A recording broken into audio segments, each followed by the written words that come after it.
Okay, so the second part of the chapter is about types of private sector organisation like हमने पढ़ा individual है तो sole proprietor होगा, to है तो पार्टनरशिप्स होंगे या ग्रुप ऑफ पीपल हैं तो जॉइंट स्टॉक कंपनी हो सकती है, हिंदू फैमिली अनडिवाइडेड फैमिलीज होती हैं, कॉर्पोरेट सोसाइटीज होती है। तो अभी हम one by one we will see what are they.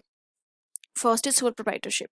Soul proprietorship में एक ही ओनर होता है, वही कंट्रोल करता है, वही मैनेज करता है, वही रिस्क बेयर करता है, सारे प्रॉफिट्स भी उसी के होते हैं। So everything is controlled, managed, investment सब कुछ एक सिंगल इंडिविजुअल जब करता है तो इट इज सोल प्रोप्राइटरशिप।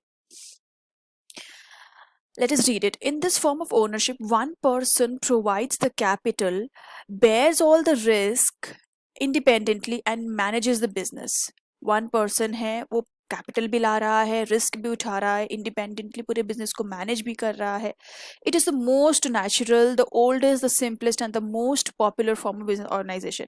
ये एक बिजनेस ऑर्गेनाइजेशन है जो बहुत इजीली आप सेटअप कर सकते हो। Any buddy can set this at any point of time with minimum bare minimum formalities। आप अपने घर में भी एक नया बिजनेस स्टार्ट कर सकते हो। It can be a sole proprietorship.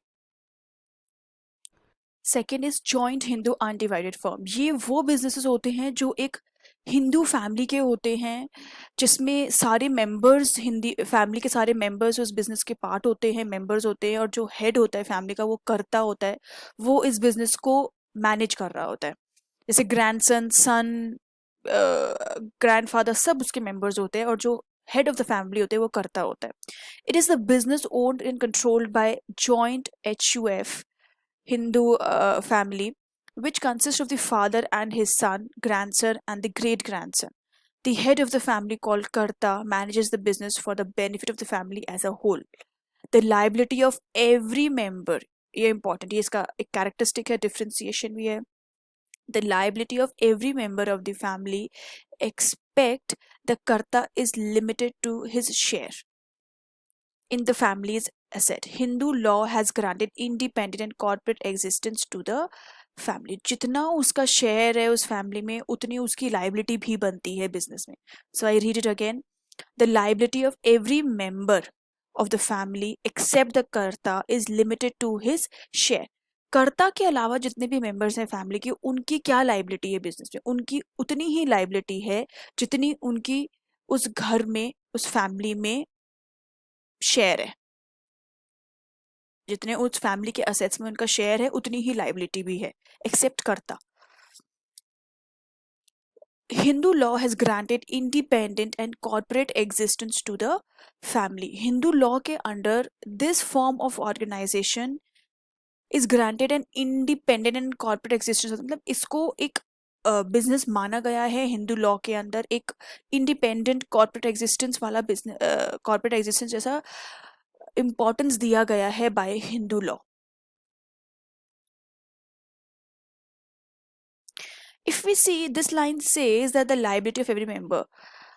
अब आप यहाँ पे ये पूछोगे कि कर्ता की क्या लाइबिलिटी बनती है। कर्ता की लाइबिलिटी का एग्जाम्पल ये हो सकता है कि that family is owned by कर्ता। कर्ता का शेयर क्या है, सारा असेट्स ही उसके हैं, बट कर्ता की लाइबिलिटी इज अनलिमिटेड देयर। जो बाकी मेंबर्स की है उन सब की liability is limited to their share. Partnership. Partnership क्या होता है? इट कैन बी स्टार्टेड, या इसमें मिनिमम 2 पार्टनर्स का होना बहुत जरूरी है, 2 से ज्यादा भी हो सकते हैं। बोथ ऑफ देम और 3 4 जितने भी हैं वो सब एक अग्रीमेंट फॉर्म करते हैं, दे साइन दैट अग्रीमेंट, और उस अग्रीमेंट के हिसाब से वो वर्क करते हैं। वो अग्रीमेंट क्लियर करता है कि किस की प्रॉफिट शेयरिंग रेशियो क्या होगी, कौन कितना कैपिटल इन्वेस्ट करेगा, उनकी लाइबिलिटी क्या बनती है, क्या कितने ईयर्स तक ये पार्टनरशिप चलेगी या वो फॉर ऑल टाइम है। Let's read it. In this form of ownership, 2 or more persons enter into a contract to carry on some lawful businesses jointly and to share its profit. Each partner is considered as the agent of the firm and of its partner. For an example, I and my sister are partner in a partnership firm. We are two. We both will join lawfully. We will do some lawful business का मतलब यहाँ पे ये है कि illegal काम नहीं करेंगे, जैसे कि गैम्बलिंग, थेफ्ट, डिकॉइटी, ऐसा काम नहीं। हम कुछ लॉफुल बिजनेस करेंगे जॉइंटली और हम प्रॉफिट शेयर करेंगे।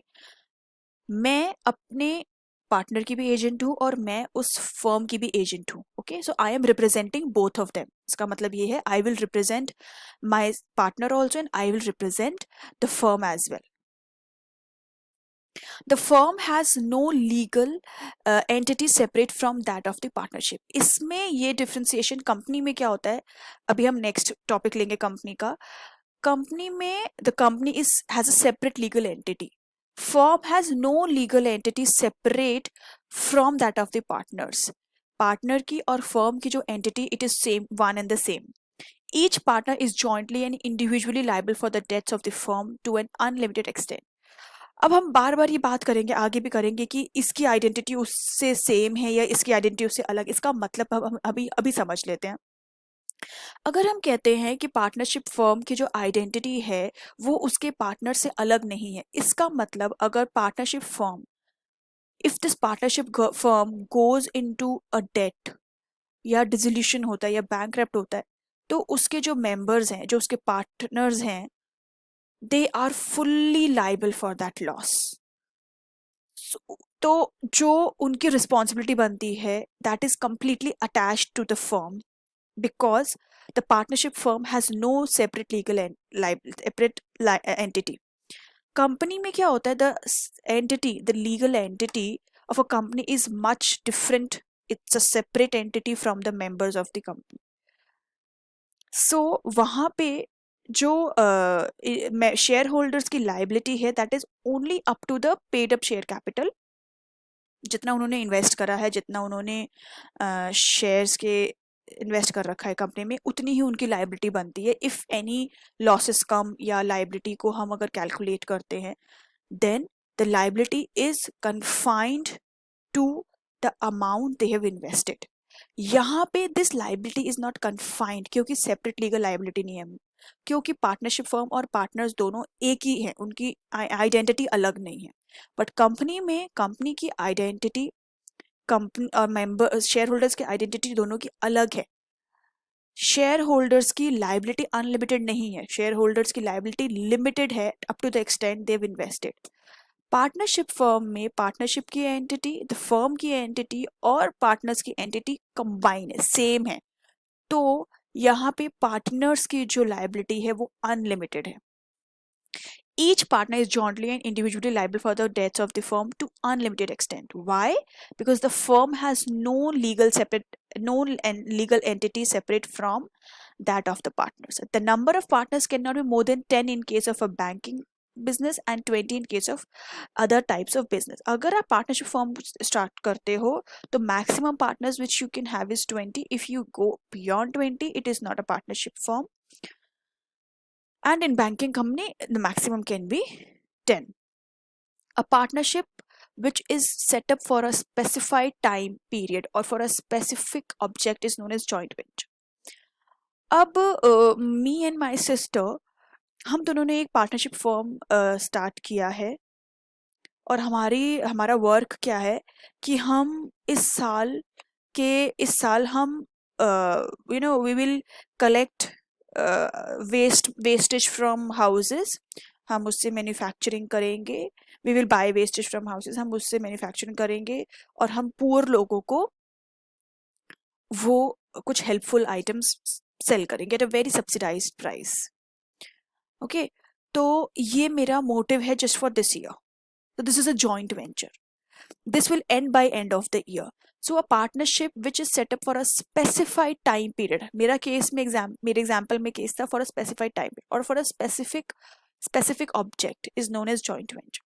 It is automatically dissolved on the expiry of the period or on the completion of the specified object. जैसे ही ये time period complete हो जाएगा या वो काम जिसके लिए हम join हुए थे वो हो जाएगा, fulfill हो जाएगा, तो जो हम दोनों के बीच में agreement sign हुआ है वो उसी दिन लैप्स हो जाएगा, उसी दिन पार्टनरशिप हमारी ऑटोमेटिकली डिसॉल्व हो जाएगी। Joint stock company, it is an और इनकॉर्पोरेटेड एसोसिएशन। इनकॉर्पोरेटेड मतलब कि इट इज इनकॉर्पोरेटेड, ये बनाई जाती है under companies act of two or more persons. It has a distinct legal entity which is separate from the identity of its member. मैंने अभी explain किया कि इसकी जो identity है it is separate from its members. उसकी एक अपनी खुद की entity है, अपना खुद का existence है, उसकी entity, उसका existence उसके shareholders के ऊपर निर्भर नहीं करता. Therefore, a company enjoys unlimited life. सारे shareholders बेशक मर भी जाएंगे तो भी company will stand still. Its continuity is independent of the lives of its members. Its management and control lies in the hands of the boards of directors consisting of the elected representative of the members. Okay, and there are several type of company. जो company है उसको कौन manage करता है? Board of directors. Board of directors कौन appoint करते हैं? Share holders in annual general meeting. Even okay, for now you just understand board of directors are appointed by the shareholders in AGM. Share holders वो है जिन्होंने पैसा invest करा है, जो पैसा लगाता है वो ओनर होता है, ओन करता है. अब ओनर्स ने डायरेक्टर्स अपॉइंट करे हैं, उन्होंने बोर्ड ऑफ डायरेक्टर्स की टीम बनाई है. That board of director is managing the joint stock company. Cooperative society क्या होते हैं? ये कुछ एसोसिएशन ऑफ पीपल होते हैं. These are group of people, societies होते हैं. दे कम एंड दे कंबाइन, एक साथ मिलके ग्रुप बना के काम करते हैं. It is a society organized with the purpose of rendering services to its members. मतलब कि we have society of a corporate society for 50 people and we are doing such a activity कि हम उन members को ही serve कर रहे हैं. And to the public in general. It is organized on the principles of mutual self-help. एक दूसरे की help के लिए किया जाता है. As an incorporated association of person, it enjoys perpetual life. जैसे कि जॉइंट स्टॉक कंपनी की परपेचुअल लाइफ होती है, ऐसे ही कोऑपरेटिव सोसाइटी की भी परपेचुअल लाइफ होती है. मेंबर्स आए या जाएं या हर ना रहें, it doesn't affect on the life of cooperative society. It has a distinct identity and the liability of the members is limited. So कितने कैरेक्टर्स इसके सेम है जॉइंट स्टॉक कंपनी से? बस ये है कि it is a society and it is for self help, help of for their member and public in general. Joint stock companies incorporated under company law. Societies भी as a societies भी register की जाती हैं, but they are to help for self help and for help in general. दोनों company की cooperative society की भी identity separate होती है from its member. Both the members of company and cooperative society have a limited liability. So forms of organisation में क्या पढ़ा हमने? प्राइवेट पढ़ा, जॉइंट सेक्टर पढ़ा, पब्लिक पढ़ा. अभी हमने सिर्फ प्राइवेट के अंडर हमने पढ़ा है sole joint, Hindu family firm, partnership firm, joint stock company and cooperative society पढ़ा है अभी हमने. In this chapter you are doing this much only. Now we will understand कि हमने जब टाइप्स ऑफ बिजनेसेस पढ़ लिए हैं, अब हमें ये समझना है कि हमें कौन सा टाइप ऑफ बिजनेस सूट करता है. या मेरे को I in my example of baking cakes, I am baking 10 cakes at my home right now. But अब मेरा ऑर्डर इतना बढ़ गया है कि मुझे अपनी प्लेस शिफ्ट करनी पड़ रही है, मुझे अपनी मशीनरी शिफ्ट करनी पड़ रही है, मुझे अपनी टेक्नोलॉजी शिफ्ट करनी पड़ रही है. तो मुझे अपने बिजनेस को एक्सपैंड करना पड़ रहा है. तो अभी मैं सोचना चाहती हूँ, डिसाइड करना चाहती हूँ कि मेरे लिए क्या बेस्ट रहेगा. बिकॉज अब मेरे पास ऑर्डर 1 लाख ऑर्डर है, तो मेरे लिए क्या बेस्ट रहेगा कि मैं सोल प्रोप्राइटर में ही रहूं या मैं किसी के साथ ज्वाइन हो जाऊं, पार्टनरशिप फॉर्म करूं, या मैं कंपनी ओपन करूं. कौन मनी इन्वेस्ट करेगा, कौन इसमें कैपिटल इन्वेस्ट करेगा? I definitely lean money. जब मेरा ऑर्डर बढ़ा है 10 daily I was making 10 cakes and now I have to make 1 lakh cakes. तो मुझे पैसा भी चाहिए उसको एक्सपैंड करने के लिए. Who will do it? यहाँ पे मैं खुद से अपने क्वेश्चन करूंगी कि what do I want from my business. क्या मैं कंट्रोल शेयर करना चाहती हूँ? मैं पार्टनरशिप फर्म स्टार्ट करूंगी या बिजनेस जॉइंट स्टॉक कंपनी में जाऊंगी तो कंट्रोल डिस्ट्रीब्यूट होगा. आज सब कुछ मैं अपने आप मैनेज कर रही हूँ. I am the risk bearer, I am the profit, मैं सारा प्रॉफिट एंजॉय कर रही हूँ. क्या मैं ये सब चीजें शेयर करने को तैयार हूँ? क्या मैं रिस्क शेयर करूंगी, करने का तैयार हूँ? क्या मैं प्रॉफिट जो सरप्लस प्रॉफिट जो अर्न होगा, क्या वो मैं उसको अपने अगर पार्टनरशिप फॉर्म में जाते तो पार्टनर्स के साथ शेयर करने के लिए तैयार हूँ? या कंपनी होगी तो शेयर होल्डर्स को डिविडेंड के फॉर्म में शेयर करने के लिए तैयार हूँ या नहीं हूँ? So I need to question myself and I need to understand कि is it a mass production, Is it involving lots of investment? So there are various factors which I will have to first note down. I will have to understand with myself कि मेरी need क्या है. Then I will have to decide कि मुझे कौन सा business के लिए जाना चाहिए. इस डिसीजन के लिए you might also have to go and take suggestions from a very experienced consultants लेना पड़ जाता है. The choice of a most suitable form of business organization is a crucial decision because it affects the rights and liability of the owners. I am a owner. अब मैं जो decision लूंगी partnership में अगर मैं जाऊंगी तो मेरे राइट्स भी डिस्ट्रीब्यूट होंगे. दूसरा पार्टनर आएगा उसको भी उतने राइट्स मिलेंगे. मेरी लाइबिलिटीज भी डिफाइन की जाएंगी. So it is a crucial decision. Therefore, the choice should be made with great thought and डिलिबरेशन. बहुत प्रॉपर थिंकिंग प्लानिंग के साथ ही चूज करना चाहिए कि कौन सा बिजनेस आपको सूट करता है. Each form of business organisation has its own merits and demerits.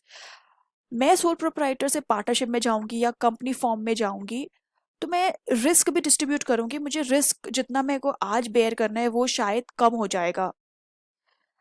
But there will be demerits also. मुझे अपने प्रॉफिट्स भी शेयर करने पड़ेंगे. कंट्रोल भी मेरे हाथ से चला जाएगा कंप्लीटली. मैनेजमेंट मेरे हाथ से जाएगा. एडवांटेज क्या है कि मेरे को रिस्क कम हो जाएगा, मेरी लाइबिलिटी कम हो जाएगी. So both are there. Advantage भी है, डिसएडवांटेज भी है. The demerits and merits should be duly considered before selecting the form of organisation. The factors which affect the choice of the form of business organisation are given. अब हम पढ़ेंगे factors की. Even I will also talk to myself and I will note down points कि मुझे क्या क्या सोचना चाहिए बिफोर मेकिंग अ डिसीजन कि मुझे किस टाइप का बिजनेस में एक्सपैंड करना है अपनी केक फैक्ट्री को. सो जो मैं पॉइंट्स नोट करूँगी those are the factors which I am considering, keeping in mind, discussing on those points before making a decision that what are my wants. मैं क्या क्या फॉरगो कर सकती हूँ पर मैं क्या क्या फॉरगो नहीं कर सकती किसी भी हालत में. ये सारी चीजें बताएंगी कि आपको कौन से बिजनेस टाइप चूज करेगा, सूट करेगा. Nature of business. Nature of business means कि क्या काम है आपका. क्या आप गुड्स में हो, क्या आप सर्विसेज में हो, क्या आप डॉक्टर हो, क्या आप लॉयर हो, क्या आप प्रोफेशनल हो, क्या आप इंडस्ट्रियलिस्ट हो, क्या काम करते हो. That is important to first understand. The nature of business has an important bearing on the choice of the form of organization. Nature of business. Businesses provide direct services, that is small retailers, hairdressers, saloon, tailors, restaurant, etc. Professional services, etc. Doctors होते हैं, lawyers होते हैं. Depend on their skills. Success upon personal attention to customers and the personal knowledge or skill of the owner are therefore generally organized as a proprietary. देखो जो chartered accountants होते हैं, company secretaries होते हैं, hair dryers हैं, artist हैं, actors हैं, restaurant, Taylor, salon, जहाँ पे उनकी पर्सनल स्किल यूज हो रही है, जहाँ पे उनको परफॉर्म करने के लिए दूसरों के टैलेंट या स्किल की जरूरत नहीं, तो वहाँ पे they can go for a sole proprietorship form. Business activities requiring pooling of skills end funds, जहाँ पे दूसरों की मदद की जरूरत पड़ सकती है. Wholesale trade, accounting firm, tax consultant, stock broker etcetera are better organize as part. मतलब कि today I am a consultant, I am doing one kind of consultancy, but अगर मुझे साथ में एक टैक्स कंसल्टेंसी भी ऐड करनी है then I will require some chartered accountant with me. I can go into a partnership firm क्योंकि वो टैक्स कंसल्टेंसी मैं नहीं कर सकती. टैक्स कंसल्टेंसी करने के लिए I have to merge, mingle up with the second person. It can be done in a partnership firm. Manufacturing organization of large firms are more commonly as a private sector companies. जैसे जैसे जहाँ पे आपको लगता है कि आपको कहीं लगता है कि आपका बिजनेस बस इंडिविजुअल से चल सकता है, कहीं आपको लगेगा कि अभी मुझे 2 या 3 लोगों की ज़रूरत महसूस हो रही है तो शायद आप पार्टनरशिप हो. कहीं आपको लगेगा कि मैन्युफैक्चरिंग करनी है, tons and tons of food grain है, पल्सेस हैं, ये सब अगर आपको बनाना है, डेली एग्रीकल्चर काम है, लोडिंग अनलोडिंग ट्रांसपोर्टिंग बहुत बड़ा काम है, then you will need company because you will need more of capital also. You will need to employ more people. You will require labor, you will require a head of labor, you will require various managers, those who will manage various processes and departments. Then business बढ़ गया है.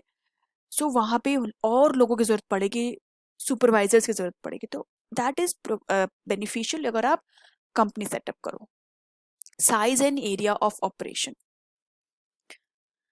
This one says जो आपने काम करना है, जो उसके ऑपरेशंस होंगे, जो एक्टिविटीज़ होंगी, डेली के प्रोसेसेस होंगी, उनका साइज क्या होगा और वो क्या एरिया ऑक्यूपाई करेंगे. Large scale enterprises catering to national and international markets can be organized more successfully as a private or public companies. The reason is that large size enterprises require large financial and managerial resources which are beyond the capacity of a single person or a few persons. Large size enterprises क्या होते हैं, जहाँ पे bulk of production हो रहा है, जहाँ पे you need heavy heavy machineries, जहाँ पे कैपिटल की रिक्वायरमेंट बहुत ज़्यादा है, जहाँ पे लैक्स एंड लैक्स की, तो अगर एक मशीनरी सेटअप हो रही है then you need good amount of capital as well. There you will need more capacity, more capital also, ज़्यादा लोगों की आपको ज़रूरत पड़ेगी, ज़्यादा मैनेजरियल रिसोर्सेज की आपको ज़रूरत पड़ेगी.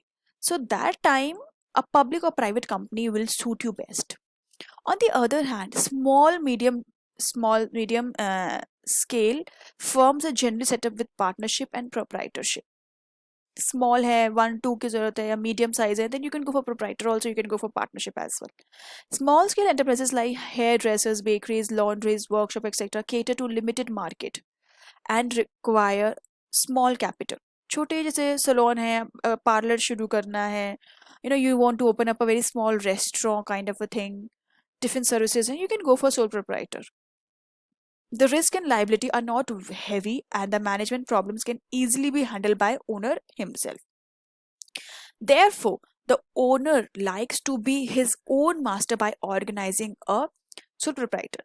मतलब कि sole proprietor में किसी का interference नहीं होता. Sole proprietor में that one person is the master of the organization. He has control over all the businesses, and he can believe that, for an example, अगर हेयर ड्रेसर है, parlour है, salon है, वो manage भी equally कर सकता है, कैपिटल भी बहुत ज़्यादा ज़रूरत नहीं होती, इन्फ्यूज़ कर सकता है, तो ये काम वो सिंगल हैंडेडली कवर कर सकता है. He can maintain face-to-face relationship with his customers, which is important in small-scale enterprises like painters, decorators, repair shop, beauty parlor, etc. Medium-sized enterprises and professional firms like health clinics, chartered accountants, etc. are predominantly partnerships. They pool their capital and expertise to operate a large scale and to avail of the benefits of specialization. They can also go for sole proprietor. They can also go for partnership. अगर आपको जहाँ पे भी ऐसा लगे कि काम आपका बढ़ता जा रहा है और you are not able to focus on something which you want, अगर आपको ग्रोथ चाहिए तो ग्रोथ के लिए you have to do lot of market research, development kind of activity, अगर आप वहाँ पे ध्यान नहीं दे पा रहे हो क्योंकि आपको डेली बेसिस पे प्रोडक्शन पे ध्यान देना पड़ रहा है, then you can go for partnership firms, जहाँ पे थोड़ी सी रिस्पॉन्सिबिलिटीज डिस्ट्रीब्यूट हो जाएंगी, जिस वजह से आप जो करना चाह रहे हो, आप जो ग्रोथ की तरफ फोकस देना चाह रहे हो, आप वहाँ दोगे, और जब आप लाइबिलिटीज को, रिस्पॉन्सिबिलिटीज को थोड़ा सा डिफ्यूज करोगे, then the other people, those who come into your organization, can look to other activities. Large scale enterprises and enterprises involving heavy risks, engineering firms, departmental stores, 5-star hotels, chain stores, etc. are normally organized as company. जो large scale है, अब hotel 5-star hotels हैं, 5-star hotels are mostly located at in all countries, in overall the world. So you really think कि ये business एक sole proprietor कर सकता है? तो दिस बिकम्स वेरी लॉजिकल कि इसको करने के लिए you have to have a company जिसमें you will appoint managers, you will define their responsibilities, there will be a hierarchy in your organisation. तो यहाँ पे इट इज़ बट ऑब्वियस हो जाता है कि आप ऐसे चेन स्टोर्स हैं, डिपार्टमेंटल स्टोर्स हैं, फ्रेंचाइजीज होती हैं, that you can understand you can not cover by just one person doing that business, or maybe a partnership can even not do it. अगर वो partnership में 20 people भी हैं तो it will become a very difficult for them to carry on such a business. It is much advised कि ऐसे जो 5-star hotel chain stores, they should go for a joint stock company. These enterprises require huge capital, heavy risk, and expert managers. Huge capital कहाँ से आएगी? अगर अगर आप company बनाओगे, शेयर्स आप सेल करोगे मार्केट में, then only you will collect huge capital. Heavy risk होते हैं, सब रिस्क इंडिविजुअली डिवाइड किए जाएंगे। एक्सपर्ट मैनेजर मतलब कि it's a big team, you will have to appoint maybe 20 charter accountants, you will have to appoint company secretaries, you need professionalised hospitality आनी चाहिए, जिसको आप ऐसे एमबीए को अपॉइंट करोगे as a manager, as a finance manager. So आपके आप responsibilities हर डिपार्टमेंट पे डिस्ट्रीब्यूट कर रहे हो। So here it becomes quite obvious that you should go for a joint stock company. Proprietary and partnership firm are unable to provide these resources. A company firm is therefore best suited to large scale enterprises. Similarly, where the area of operation is widespread, national, international. जब national international की बात होती है तो company ownership is the appropriate. But if the area of operation is confined to a particular locality, sole proprietor is okay. एक locality में parlour open करना है, सलोन ओपन करना है, it's a very small area, you can go, you वहाँ पे company खोलने की जरूरत नहीं है, एक पार्लर एक कंपनी है, सो प्रोप्राइटरशिप कैन डू इट, और a partnership will be more suitable choice. ये भी समझना चाहिए कि जैसे जैसे सोल प्रोप्राइटर से आप पार्टनरशिप पे आओगे, पार्टनरशिप पे जॉइंट स्टॉक पे आओगे, आपके रिस्पॉन्सिबिलिटीज तो आप डिवाइड कर देते हो, रिस्क आपके स्मॉल हो कम हो जाएंगे, कैपिटल आपको बहुत मिलने लगेगा, you'll be more, companies are more recognized in the society। But आपके ऊपर गवर्नमेंट के रूल्स एंड रेगुलेशंस भी बढ़ने लग जाएंगे, क्योंकि जैसे जैसे आप कॉम्प्लेक्स फॉर्म ऑफ बिजनेस में आते जाओगे, आप कंपनी ओपन करोगे, joint stock company, could be a private company, could be a public company, आप पब्लिक से पैसा रेज करोगे तो वहां पे जरूर गवर्नमेंट का इंटरफेरेंस बढ़ जाएगा, क्योंकि एज अ होल कंपनी का पैसा, पब्लिक का पैसा वहां पे इन्वेस्ट हुआ हुआ है। तो उस पब्लिक के पैसे को सेफ गार्ड करने के लिए कंपनीज रूल्स लॉज बनाती है, और वो जरूर वहां पे इंटरफेरेंस भी करने लगेंगे। डिग्री ऑफ कंट्रोल डिजायर, आप अगर चाहते हो कि आपको बिजनेस पे कंप्लीट कंट्रोल चाहिए, then you should go for sole proprietor. If you are ready to share the control with your partner, you can go for partner. और अगर आपको ऐसा कुछ नहीं है कि I want the full control of your organization, you can go for company also. A person who desires to control who desire direct control of business prefers proprietorship rather than company, because there is a separation of ownership and management in later case। जो company के case में क्या होता है, ownership अलग होती है और मैनेजमेंट अलग होता है। कैसे? ओनरशिप शेयर होल्डर्स की होती है, शेयर होल्डर्स फिर मैनेजमेंट को अपॉइंट करते हैं, डायरेक्टर्स को अपॉइंट करते हैं, जो group of board of directors बनते हैं वो मैनेज करते हैं। तो मैनेजमेंट कौन कर रहा है? Board of directors. और ओनरशिप किसके हाथ में? शेयर होल्डर्स के हाथ। तो कंपनी में share holders and ownership, company में ownership which is with the share holders and management which is with the board of director, it is separate. In case the owner is not interested in direct personal control but in large operations, it would be desirable to adopt the company form of ownership. Okay. Amount of capital required. कितनी capital चाहिए आपको? बहुत थोड़ी सी चाहिए तो आपको company setup करने की कोई ज़रूरत नहीं, क्योंकि कंपनी सेटअप करने में भी इन्वेस्टमेंट होता है, कंपनी सेटअप करने के चार्जेस भी होते हैं। कंपनी सेटअप करते ही आपके ऊपर बहुत सारे rules and regulation, laws, acts apply हो जाते हैं, उसको आपको कवर अप करना होगा। साल भर में काफ़ी लाइबिलिटीज़ बढ़ जाती हैं, फाइलिंग की, रिटर्न्स फाइल करने पड़ते हैं, बहुत ऑब्लिगेशंस बढ़ जाते हैं अगर आप कंपनी रजिस्टर करते हो तो। अगर आपको बहुत कम अमाउंट चाहिए, अगर आपको ह्यूज अमाउंट चाहिए, you want in millions and you want in crores, and then you should go for company formation.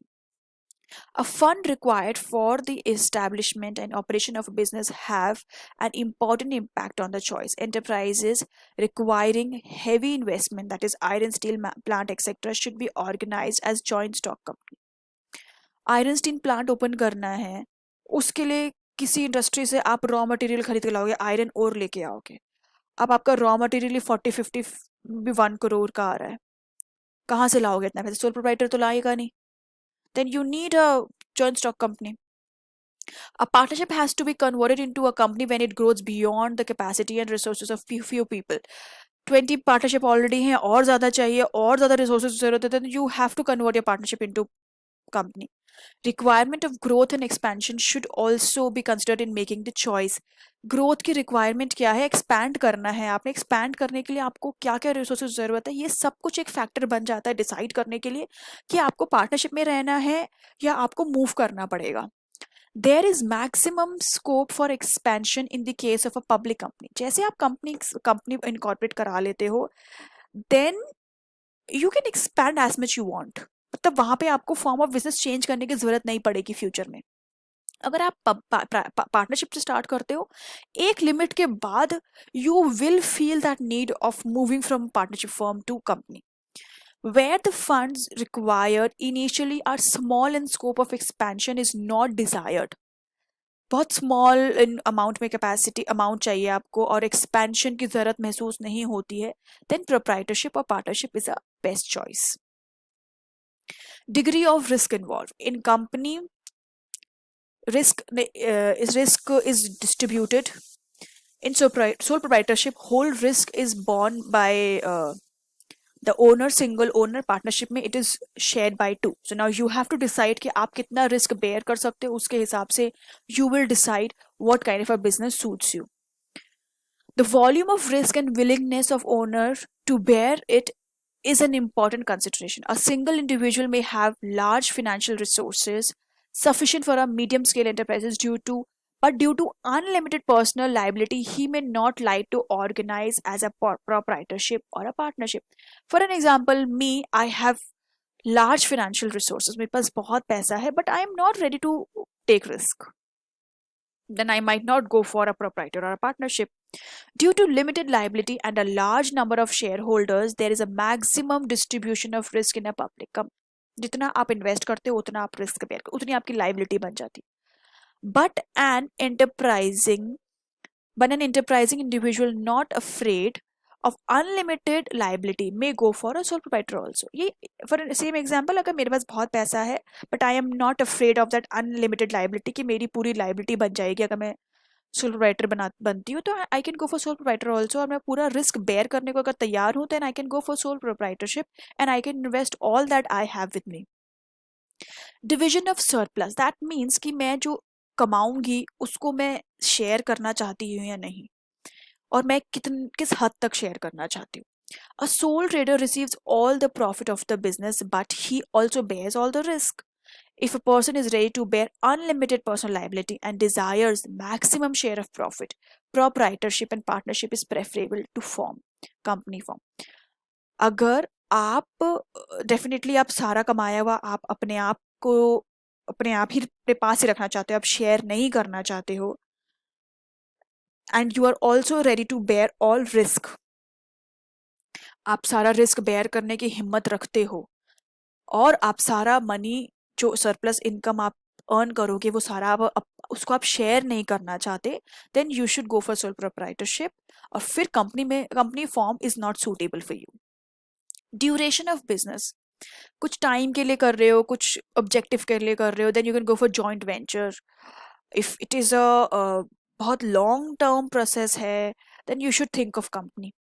Setup बहुत लॉन्ग जाएगा, मे बी 20-30 ईयर्स तक जाएगा, you should set up company.